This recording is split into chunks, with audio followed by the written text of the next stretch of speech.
Bismillahirrahmanirrahim. Assalamualaikum warahmatullahi wabarakatuh. Berjumpa lagi dengan saya, nama saya Jasa Jasawa. Boleh panggil saya Gutias atau Katias atau Pastias atau Bandias ya. Jadi terserah. Oke. Itu penyebutannya saya itu Dias pakai S ya. Jadi biar kalian paham. Ya. Agak beda. Jadi kalau Dias yang S-nya kecil, ya S-nya pakai S, aku pakai S ya. Jadi beda bagi yang huruf sama ya. Kalau nanya Dias pakai Z, oke? Kata-katanya, oke, kita mulai ya. Oke, kali ini saya Is Info ke episode ke-15. Saya akan membahas tentang tahun baru Islam. Nah, ini ada sedikit tambahan, biar kalian tahu apa saja yang tambahan yang diperlukan di sini, biar ini agak terasa lebih lengkap. Oh iya, sebelum saya mulai, maaf ya, tadi agak uploadnya lama, mungkin baru bisa sekarang mungkin. Ya, video ini baru bisa sekarang ya. Oke, kita mulai ya. Oke. Oh iya, sebelumnya ya saya bilang subscribe dulu channel Jasa Jawab dan jangan lupa nyalakan loncengnya biar kalian tahu video-video saya selanjutnya. Jika kalian mau ingin tahu video lama saya yang di channel YouTube saya akan ada di channel YouTube Jasa Jasawan. Nanti kalian akan tahu video-video yang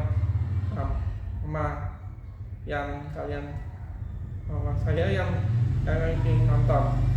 Ya, oke, kita mulai ya. Tahun baru Islam.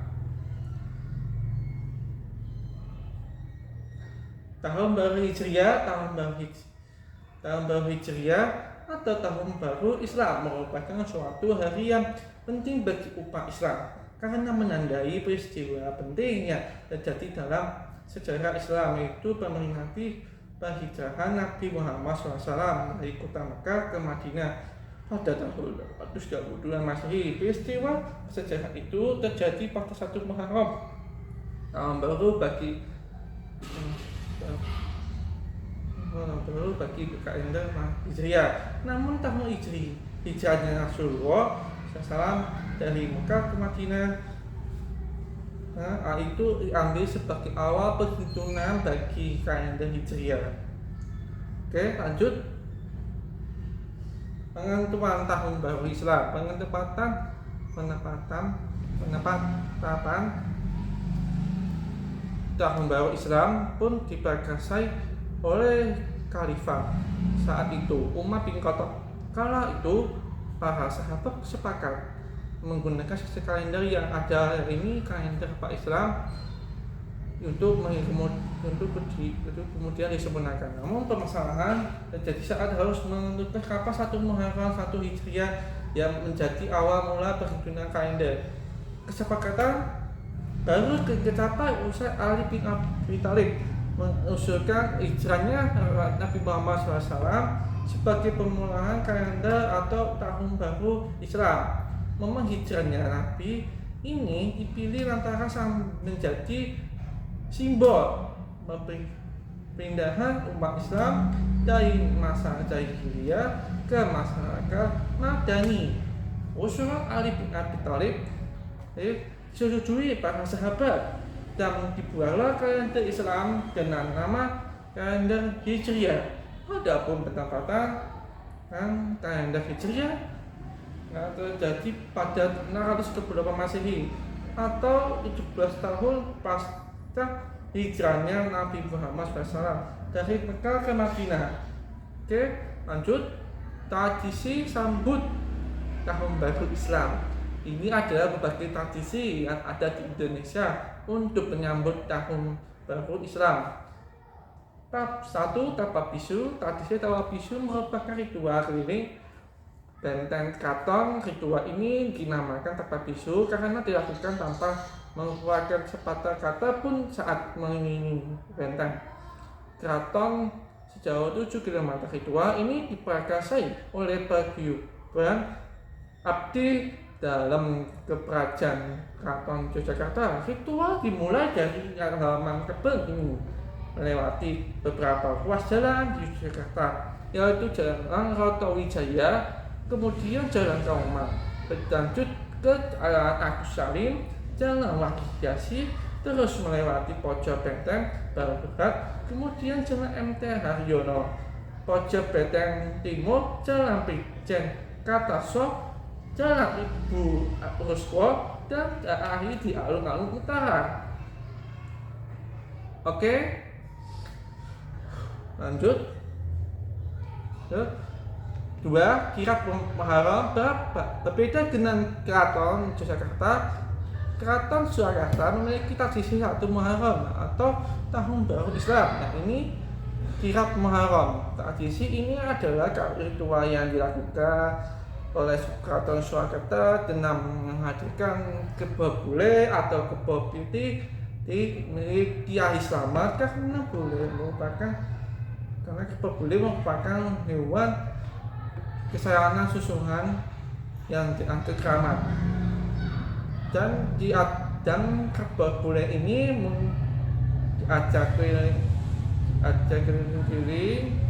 sekitar kelat di daerah Keraton jalan di daerah sekitar Keraton Surakarta, jadi sekitarnya lah. Oke, 3, sedekah Gunung Merapi. Warga Desa Roncong, Kecamatan Selo, Boyolali, Jawa Tengah punya tradisi sedekah Gunung Merapi setiap 1 Muharram atau 1 Suro. Tradisi dilakukan dengan menaruh kepala kambing di wilayah puncak gunung yang biasanya diikuti banyak orang. Oke, 4, ritual malam gunung Lawu. Pada malam 1 Suro, masyarakat sekitar Gunung Lawu memiliki tradisi sendiri yang ingin mendaki Gunung Lawu lewat berbagai jalur yang tersedia. Tradisi ini tak hanya diikuti masyarakat sekitar saja. Biasanya pada mendaki khusus datang ke Gunung Lawu pada tahun baru Hijriah. 5, berziarah di Gunung Tidar. Kebun Raya Gunung Tidar Magelang dekat dengan kebiasaan masyarakat di sekitar lokasi wisata tersebut. Tiap malam 1 Suro, masyarakat biasanya mendaki gunung tersebut dan berziarah di makam Syekh Subaki, Kiai Sepajar, dan Kiai Semar dan yang dulu ikut menyebarkan agama Islam di tanah Jawa. Oke, lanjut. Kemana tradisi Ngandula berbeda dengan tradisi kebanyakan di Jawa. Masyarakat Sunda di Jawa Barat memiliki tradisi yang dinamakan Ngandula. Ngandula merupakan salah satu acara yang diselenggarakan oleh pemerintah Sukabumi untuk merayakan tahun baru Islam. Di tahun baru Islam ada perlombaan menabung beduk yang menarik dan wajib diikuti. Tradisi menanggung 7, tradisi menanggung tahun baru Islam 1 Muharram di Pangkal Pinang bahkan memiliki keseruan tersendiri. Dalam acara nanggung, masyarakat datang ke masjid dan membawa dulang berisi makanan dan lauk untuk dinikmati bersama. Oke, lanjut ya. Oke. Pawai obor nomor 8. Di sebagian besar daerah kegiatan tahun baru Islam dilakukan dengan pawai obor. Dengan menggunakan pakaian muslim, masyarakat berpawai megang obor keliling desa atau kampung untuk merayakan tahun baru Hijriah. 9. Bubur Asyura. Di Kalimantan ada makanan khas yang adanya hanya 1 tahun sekitar Islam, yaitu bubur Asyura. Bubur ini terbuat dari beras yang dimakan lama dengan santan dan dicampur dengan berbagai macam sayur-sayuran. Untuk membuat bubur Asyura diperlukan 9 bahan pokok utama, mulai dari beras jagung, ketela pohon, ubi jalar, kacang hijau, kacang tolong, kacang tanah, kacang kedelai, hingga beberapa bahan-bahan lainnya untuk membuat bubur Asyura. Bahan-bahannya ya, oke. Kisahnya tambahin ayam apa ya, atau daging sapi atau apa sapi, tambahin gitu maksudnya. Oke, lanjut. 10. Mabit di masjid masyarakat. 10. Mabit di masjid masyarakat ya, perayaan 1 Muharram yang patut untuk dicontoh. Masjid-masjid di Jakarta sering menjalankan mabit pada malam tahun baru Islam. Biasanya kegiatan tahun baru Islam ini diisi dengan ceramah agama dengan tujuan untuk melakukan refleksi diri selama menginap di masjid. Di daerah lain mungkin juga mengadakan tahun baru Islam. Daerah-daerah lain di Indonesia juga mengadakan tahun baru Islam. Dengan cara berbeda-beda. Namanya juga tradisi, ada yang satu, ada yang sama, ada yang juga berbeda-beda sendiri. Ya. Di negara lain pun juga sama, juga merayakan tahun baru Islam, tapi dengan cara mereka sendiri, cara berbeda juga, berbeda-beda, ya. Tapi juga ada sih yang sama sih, tapi ada juga sih yang berbeda-beda juga. Oke, kita lanjut ya. Hari Asyura. Hari Asyura adalah hari ke-10 pada bulan Muharram dalam kalender Hijriah. Sedangkan Asyura sendiri berarti ke-10.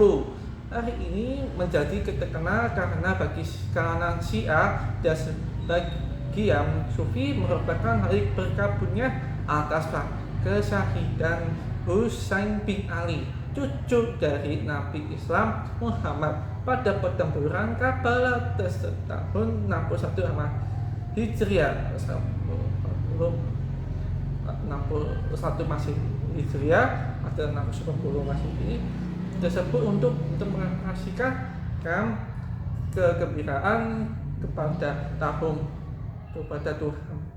Tetapi di Sunni meyakini bahwa Nabi Musa berpuasa pada hari ini tersebut untuk mengekspresikan kegembiraan kepada Tuhan karena Bani Israel sudah terbebas dari Fir'aun. Menurut tradisi Sunni, Nabi Muhammad berpuasa pada hari tersebut dengan jumlah 2 hari dengan 7 dan generasi orang Islam, Yahudi dan Nasrani, dan meminta orang-orang pulang untuk berpuasa. Puasa Asyura berasal dari kata asyara, artinya bilangan 10. Secara istilahi, puasa Asyura adalah puasa yang dianjurkan pada tanggal 10 Muharram pada kalender Islam Hijriah. Sejarah asal Asyura yang dilakukan di tanggal 10 Muharram sudah dilakukan Rasulullah SAW sebelum diwajibkan puasa Ramadan. Rasulullah SAW dan para sahabatnya saat itu telah mendapatkan perintah untuk mengajarkan puasa, di antaranya adalah puasa 3 hari setiap bulan dan puasa Asyura pada tanggal 10 Muharram. Dan hadis yang diriwayatkan Abu Daud disebut bahwa Nabi Muhammad SAW telah bersabda, Rasulullah SAW berpuasa 3 hari pada setiap bulannya, dan beliau berpuasa 3 hari Asyura. Hadis riwayat Abu Daud. Lalu turunlah ayat yang memerintahkan Nabi Muhammad SAW untuk mengerjakan puasa fardu hanya di bulan Ramadan saja, sehingga semua puasa yang sudah ada sebelumnya tidak diwajibkan lagi, namun kedudukannya menjadi sunnah. Lanjut, keutamaan puasa Asyura. Keutamaan puasa Asyura 10 Maret sebagaimana diriwayatkan dalam hadis dari Abu Qatadah membawa bahwa puasa Asyura tersebut bisa menghapus dosa kita selama setahun yang telah lalu. Hadis riwayat Muslim 219.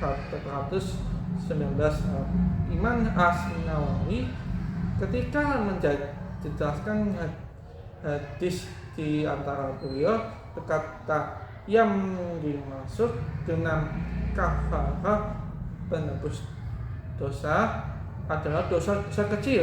Akan tetapi jika orang tersebut tidak memiliki dosa-dosa kecil, diharapkan dengan saum tersebut dosa-dosa besarnya dihilangkan, dan jika ia pun tidak memiliki dosa-dosa besar, Allah akan mengangkat derajat orang tersebut di sisinya. Oke, lanjut. Oke, puasa di hari Tasyrik. Tasyrik bahasa Arab Tasyrik adalah hari ke-9 di bulan Muharram. Urgensi hari ini bagi orang-orang Syiah muncul dari peristiwa Karbala 61 Hijriah. Pada hari itu tahun 61 Hijriah, Sing bin Hijau memasuki Karbala dengan berantara surat dari Ubaidillah bin Ziyad dan meminta Umar bin Sa'ad supaya berlaku keras kepada Imam Husain atau memberikan tugas sebagai komando kepadanya. Umar tidak mau memberikan tugas komandan saat pasukan kepada Syekh dan siap berperang dengan Umar Husain karena adanya serangan pasukan Umar bin Sa'ad.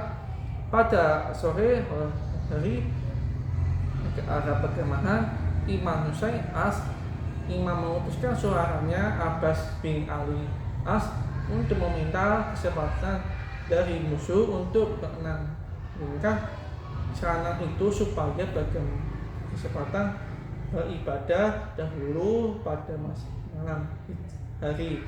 Puasa Tasyrik merupakan puasa sunnah yang dianjurkan dikerjakan pada tanggal 9 Muharram. Anjuran puasa Tasyrik yang dilaksanakan tanggal 9 Muharram disebutkan dalam hadis Nabi Muhammad SAW.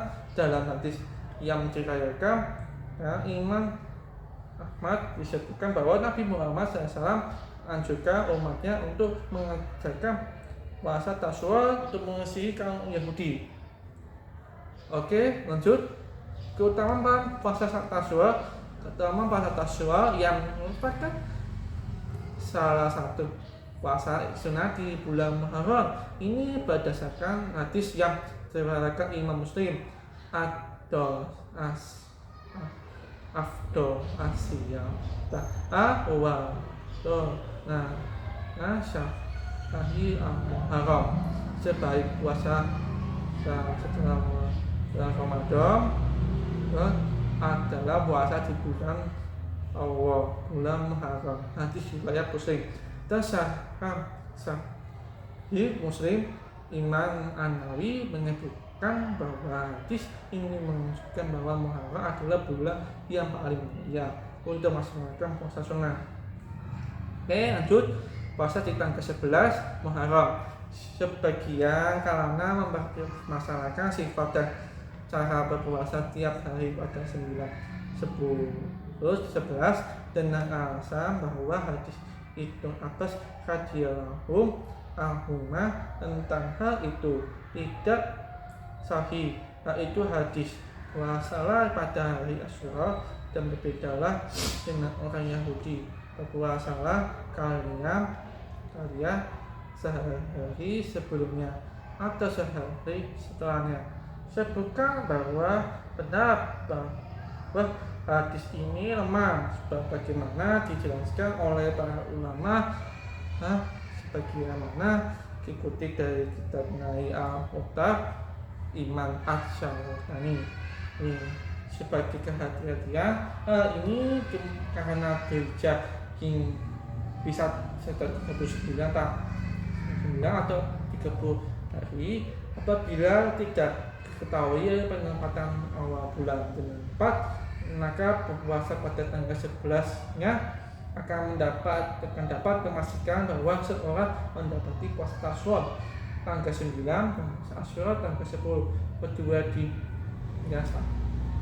Dia akan mendapatkan puasa dan di sini dia akan mendapatkan puasa 3 hari dalam sebulan sehingga bisa meraih balas seperti sebulan penuh. Muslim 1100 masih 1162. Oke, lanjut umum mendalui tentang anjuran banyak puasa di bulan Muharram yang mana Nabi Muhammad SAW telah mengatakan Adolu siyami ba'da Ramadana sahura mari Muharram.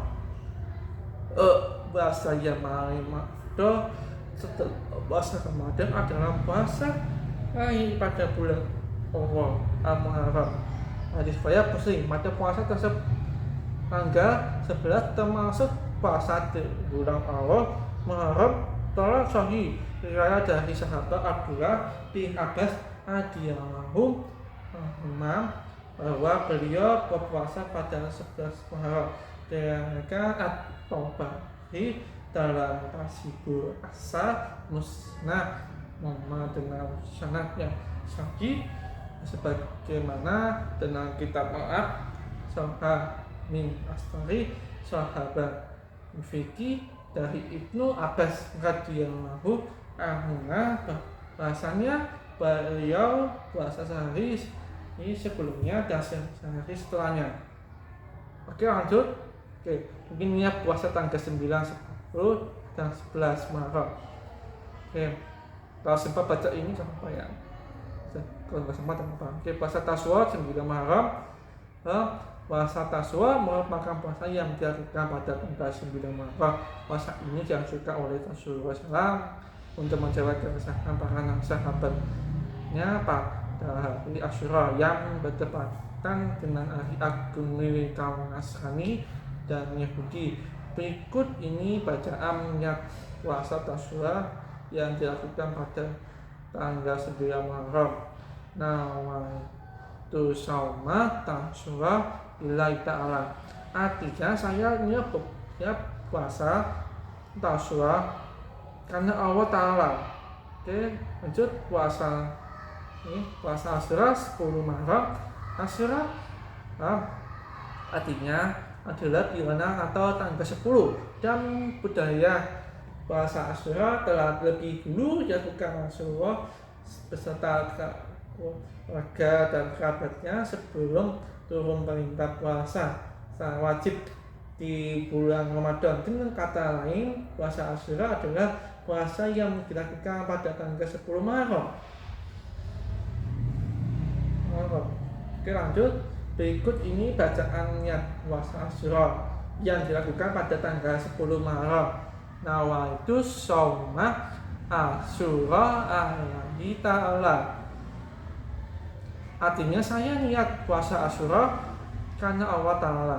Oke, selanjutnya puasa 11 Muharram. Puasa 11 Muharram adalah salah satu amal yang sangat dianjurkan untuk bukan selain 9 dan 10 Muharram. Berikut ini bacaan niat puasa yang dilakukan pada 11 Muharram. Nawaitu shauma Muharram lillahi ta'ala. Saya niat puasa Muharram karena Allah Ta'ala.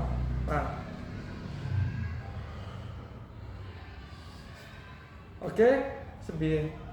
Jadi gak apa-apa ya, misalnya 9 sampai kalian berpuasa di bulan Muharram 3 hari ini, 3 hari di tanggal 9, 10, 11 malah karena itu lebih bagus bagus dan dapat pahala lebih banyak. Nah, karena 11 itu juga gak apa-apa sih kalau kalian juga berpuasa. Angka 11 barang juga berpuasa gak apa-apa. Tapi misalnya di tanggal salah satunya itu 9 atau 10, 11 kalian tidak berpuasa, atau dua-duanya, atau malah nggak semuanya nggak puasa, jadi nggak puasa pun nggak apa-apa juga, kan namanya juga puasa ini ya puasa salah satu ke 9, 10 yang 11 itu kan sunnah, berarti nggak apa-apa juga kan, berarti puasa berarti yang melakukan dapat pahala dan tidak melakukannya yang tidak dapat dosa. Dan kan kalau sempat baca niatnya gak apa-apa juga, malah bagi bagus. Tapi kalau misalnya tidak sempat ya gak apa-apa juga, yang penting niat di dalam hati. Oke, kita lanjut ya.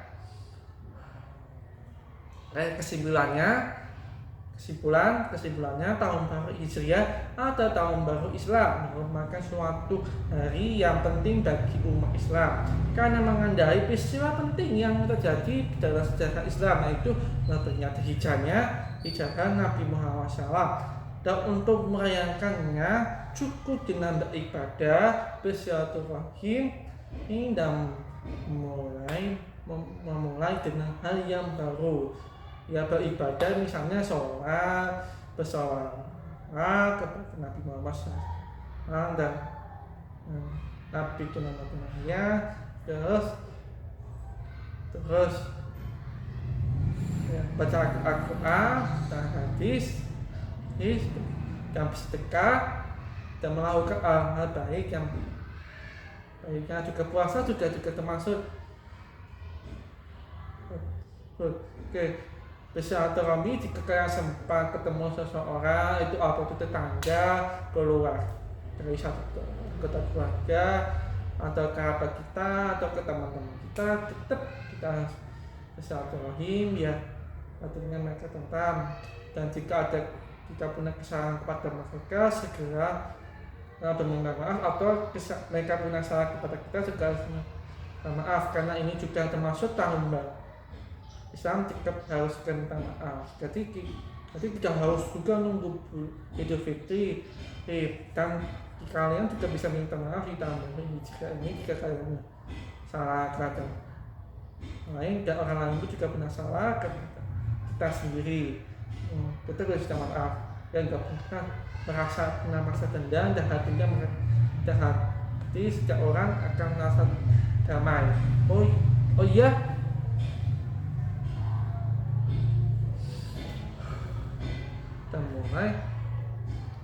Dan mulailah dengan hal yang baru.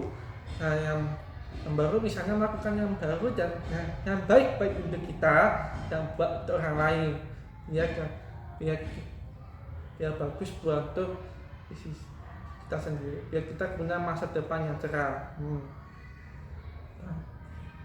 dan hebat yang lain. Jika mau merayakan di luar, diharapkan memakai masker, mencuci tangan dengan sejauh dari kerumunan. Nah, oke. Oh iya, tadi sempat jika kalian atau ya,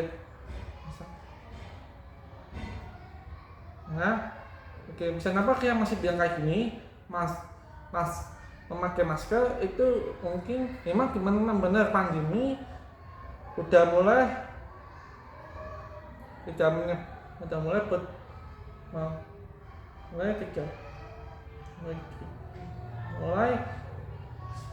berhenti ya, tapi ini masuk norma baru, tetap aja tetap pakai masker jika kalau, jadi bukan berarti kita bebas nggak pakai masker, bebas tadi juga nggak pakai masker sembarangan, tapi tetap pakai masker untuk jaga-jaga jika kalian di tempat yang banyak orang, atau mungkin lagi dekat-dekat dengan orang yang lagi sakit, atau di tempat yang justru banyak asap ya, misalnya di jalannya ada kendaraan naik kendaraan masker kayak motor atau mobil, kita pakai masker biar kalian aman kan. Nah, mencuci tangan itu juga penting, dan karena biar kesehatan jauh dari kerumunan, biar kalian tidak berdesak-desakan ketika di tempat keramaian atau tempat umum. Oke, dengan begitu semua biasa merayakan, dengan begitu semua bisa merayakan hari tahun baru Hijriah dengan baik. Nah itu dia ya, yang dengan baik ya. Jadi jika kalian sudah punya masih ada kegiatan hal yang buruk ya, sebaiknya segera itu dihilangkan atau kalau nggak bisa dikurangilah biar nantinya ketika sampai yang lupa kegiatan buruk tersebut yang bisa lanjut dengan kegiatan baru kalian yang baik itu. Oke, itu cukup ya. Oke, cukup. Jadi ke kalian saya mengucapkan selamat hari tahun baru Islam 1445 Hijriah. Dan jika kalian suka video ini, mohon di like dan di share ke media sosial biar orang lain pun juga tahu tentang video saya yang ini ya. Oh iya, jangan lupa ya, saya juga minta maaf juga atas kesalahan saya dari kesalahan saya menjelaskan atau penyampaian saya yang salah atau lama, atau juga bisa videonya editan juga terlalu lama atau uploadnya juga terlalu lama dimangungnya. Saya uploadnya telat ketika dimangungin ya, ketika aku maaf juga biar nanti kalian juga tenang dan mengalami atas kesalahan saya. Jadi ya, tahu aku bisa meningkatkannya suatu hari nanti. Oke, jika kalian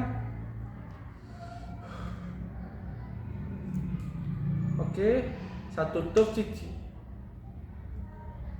ini dengan